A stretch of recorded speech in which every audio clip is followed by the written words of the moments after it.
Pelayanan publik adalah segala kegiatan pelayanan yang dilaksanakan oleh penyelenggara pelayanan publik sebagai upaya pemenuhan kebutuhan penerima pelayanan maupun pelaksanaan ketentuan peraturan perundang-undangan. Oleh itulah, sekarang masyarakat Kabupaten Blitar bisa mengurus mulai dari desa sehingga dapat mempermudah pelayanan. Berdasarkan MOU itu jelas, perubahan elemen data pada akte kelahiran maupun dokumen kependudukan lainnya yang tidak merubah makna.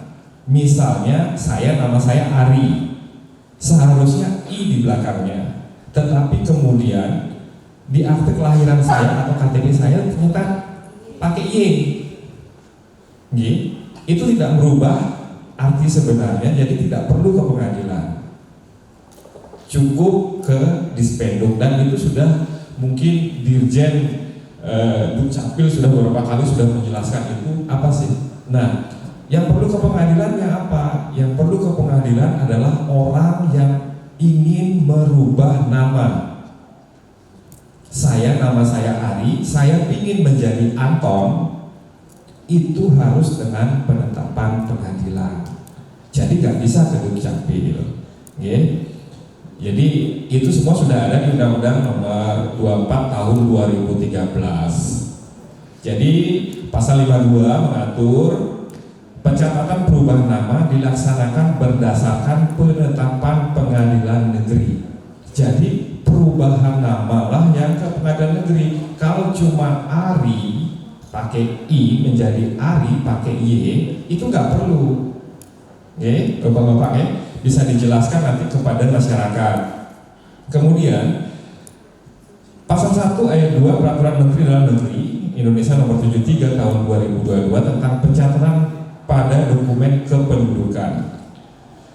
Itu dokumen kependudukan adalah dokumen resmi yang diterbitkan oleh Disdukcapil Kabupaten Kota yang mempunyai kekuatan hukum sebagai alat bukti otentik yang dihasilkan dari pelayanan pendaftaran penduduk dan pencatatan sipil.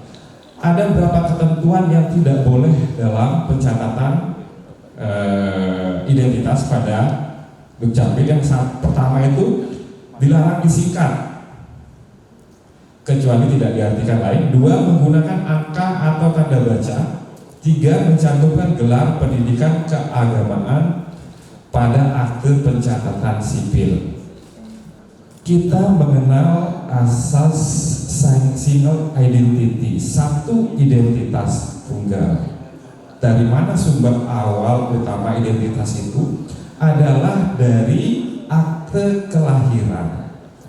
Akte kelahiran itu akte, kemudian diikuti oleh dokumen-dokumen lain, KTP, KK, kemudian ijazah sekolah dan lain sebagainya. Bagaimana cara perubahan jika terjadi kesalahan? Jika terjadi kesalahan pada KTP atau KK, Bapak jangan ke pengadilan. Yang buat KTP KK itu siapa kok pengadilan disuruh perbaiki? Kalau yang salah itu misalnya ijazah, Bapak jangan ke pengadilan, tapi ke dinas pendidikan. Dasarnya apa? Dengan membawa dokumen pendukung, akte kelahiran. Jadi akte kelahiran itulah yang utama. Tapi timbul masalah kemudian, banyak sering orang belum punya akte kelahiran, akte kelahiran, nama di ijazah beda, KTP beda, kemudian itu beda. Nah, bagaimana caranya? Bapak atau ibu harus pilih satu nama yang paling diinginkan, paling keren. Tadi jawab paling keren katanya. Paling diinginkan, membawa data pendukung, kemudian membuat akte kelahiran terlebih dahulu.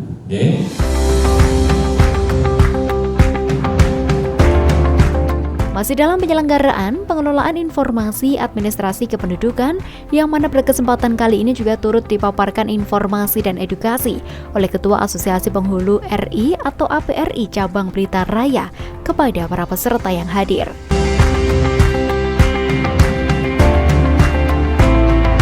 PNA 20 tahun 2019 mengisyaratkan, tapi kurang keren tahun 2019 itu mengcover itu mulai piye carane warga negara kita itu, masyarakat kita itu bisa mempunyai kepastian hukum yang pas.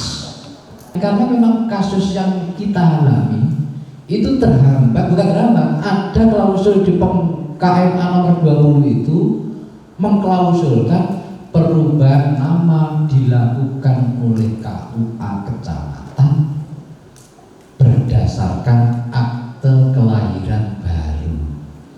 Waktu itu tanggal berapa ya Pak Wisnu? Kita sudah sepakat waktu itu. Piye itu akte kelahiran baru? Kita sudah sepakat bahwa akte baru itu adalah akte yang keluar kepada seseorang yang belum keluar lagi setelahnya. Paham maksudnya? Tidak paham ya, sempuh akte yang umpet atau yang bisa paham itu ya, tapi ya seperti itulah nanti. Jadi orang yang sudah keluar aktenya dan belum pernah mencari akte kelahiran, maka dikatakan itu akte baru. Cuma masalahnya, agak masalahnya apa terjadi ini? Cuma masalahnya akte itu pernah untuk dasar menikah dulu, ya menikah itu. Perubahan nama yang pada akte yang sekarang disamakan dengan KK KTP, bahasa tak delok akte nih, yo ora padha bisa. Ndas meneh niku ya aneh. Karmu piye to iki? Aku kok merubah padane KK ning sing di dasar akte. Aktene ora bener bisa.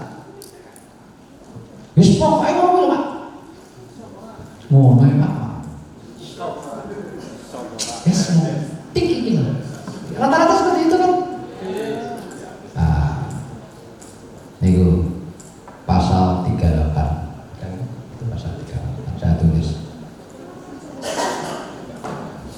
Itu perubahan nama di situ dimaksud adalah sesuai dengan yang dari pengadilan. Selama tidak merubah wujud legere. Poin Iman dadi Fathul Habib niku. Oh iya kok merubah KUA ya bingung niku ya. Itu konangannya PN ya Pak ya. Poin Iman dadi Fathul Habib itu bukan termasuk dalam perubahan nama itu. Perubahan nama yang dimaksud sejalan dengan dari pengadilan negeri tadi, sing enggak merubah sing katakanlah Santi ini jadi Santi Dwi jadi DWI. Terkait dengan permasalahan yang terjadi di masyarakat, kita sering menemui memang data-data yang terkait dengan kependudukan banyak sekali itu Mas Asrofi. Salah satunya, wah ini musim umroh, musim haji itu, ini data-data yang berkaitan dengan kependudukan, terutama data-data nama geseh sedikit. Nah, contoh Ahmad pakai CH. Nah, sekarang di KK KTP tertulis AKH lah, itu memang kewenangannya itu diberikan oleh PMA 20 tahun 2019 dilakukan oleh KUA berdasarkan akte kelahiran baru, sehingga kita bisa bantu itu lebih untuk memudahkan warga yang ingin merubah data nama itu. Ya, artinya harus punya akte dulu ya? Ya harus, karena dasarnya kita memakai dasar dari akte kelahiran baru sesuai dengan amanat PMA 2019 itu 2019. Banyak sekali masalah seperti itu. Untuk saat ini banyak, lumayan Mas Arfi, tapi alhamdulillah dengan terbitnya PMA 20 tahun 2019 kayaknya itu jawaban dari keluhan dari masyarakat. Kita bisa mengcover itu, perubahan-perubahan itu alhamdulillah semuanya bisa terselesaikan.